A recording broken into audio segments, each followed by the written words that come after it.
KP Naushad Ali ഈ മാമി തിരോധാന കേസുമായി ബന്ധപ്പെട്ട് അതിന്റെ ക്രൈംബ്രാഞ്ച് അന്വേഷണത്തിന്റെ ശുപാർശ ഇന്ന വഴി വരണമെന്ന് DGP കീഴുദ്യോഗസ്ഥർക്ക് നിർദ്ദേശം നൽകുന്നു. DGPയുടെ വാക്ക് മാനിക്കാതെ അജിത്ത് വരച്ചിരിക്കുന്ന വരയിലൂടെ തന്നെ കീഴുദ്യോഗസ്ഥർ DGPയെ ലംഘിച്ചു പോകുന്നു. ഈ DGP തലവനായിട്ട് ADGPക്കെതിരെ അന്വേഷണം നടക്കുന്ന ഘട്ടത്തിലാണ് ഒരു ഫയൽ നീക്കം പോലും എങ്ങനെ നിയന്ത്രിക്കാൻ കഴിയുമെന്നതിൽ അധീരനാണ് ഈ ഷെയ്ഖ് ദർവേഷ് സാഹിബ് എന്ന് തെളിയുന്നത്.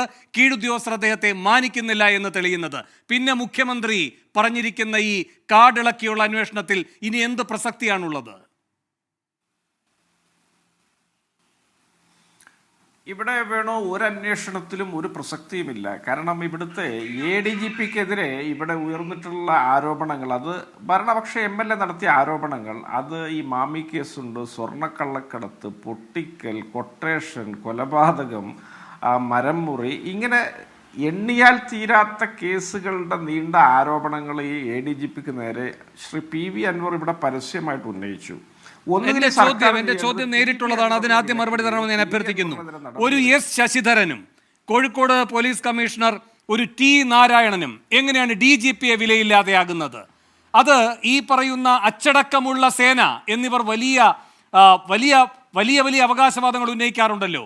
ആ അച്ചടക്കം മുഴുവൻ ഇല്ലാതെ ADGP പറയുന്നത് മാത്രം അച്ചടക്കമാകുന്ന ഒരു സേനയായി ഈ ശശിധരനും T നാരായണനും മാത്രമാണോ ഇത് മാറിയിരിക്കുന്നത്?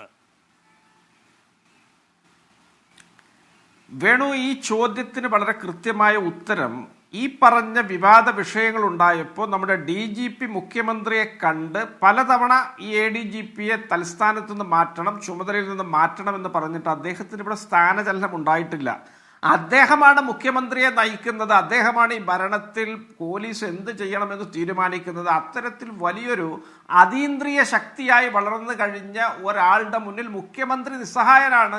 പിന്നെ ഇപ്പം DGPയുടെ ശക്തിയും അദ്ദേഹത്തിൻ്റെ അധികാരമൊക്കെ നമ്മൾ ചർച്ച ചെയ്യുന്നതിന് യാതൊരു പ്രസക്തിയുമില്ല. കാരണം അതിൻ്റെയൊക്കെ എത്രയോ മുകളിൽ ഈ പറഞ്ഞ ADGP കേരളത്തിൻ്റെ ഒരു സൂപ്പർ DGP ആയിട്ടോ സൂപ്പർ ആഭ്യന്തരമന്ത്രി ആയിട്ടോ ഒരു സൂപ്പർ മുഖ്യമന്ത്രി ആയിട്ടോ ഒക്കെ ഈ ക്രമസമാധാന പാലന രംഗവും ആഭ്യന്തര രംഗവും ഒക്കെ അങ്ങ് കയ്യാളി തൻ്റെ ഒരു പാരലൽ സാമ്രാജ്യം സൃഷ്ടിച്ച് മുന്നോട്ട് പോയിക്കൊണ്ടിരിക്കുകയാണ്.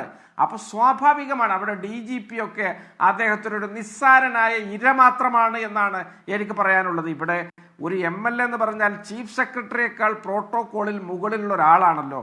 ആ MLA പറഞ്ഞ കാര്യങ്ങൾ MLA ദാവൂദ് ഇബ്രാഹിമിന്റെ അനുചരൻ അല്ലെങ്കിൽ ആരാധകൻ അല്ലെങ്കിൽ അനുധാവനം ചെയ്യുന്ന ആള് എന്നുവരെ പറഞ്ഞു വെച്ച ADGPയാണ് ഇപ്പോഴും തൻ്റെ അധികാര സ്ഥാനത്ത് തുടർന്നുകൊണ്ട് ഇത്തരത്തിൽ DGPയെ സൂപ്പർസീഡ് ചെയ്യുന്നു. അതുപോലെ തന്നെ മുഖ്യമന്ത്രിയെ പോലും യാതൊരു തരത്തിലും തൻ്റെ അധികാര പരിധിയിൽ ഇടപെടുവിക്കാതെ മുഖ്യമന്ത്രിയെ ചൊൽപ്പടിക്ക് നിർത്തി മുന്നോട്ട് പോവുകയാണ്. ഇതൊക്കെ കേരളത്തിലല്ലാതെ വേറെ എവിടെയെങ്കിലും സംഭവിക്കുമോ?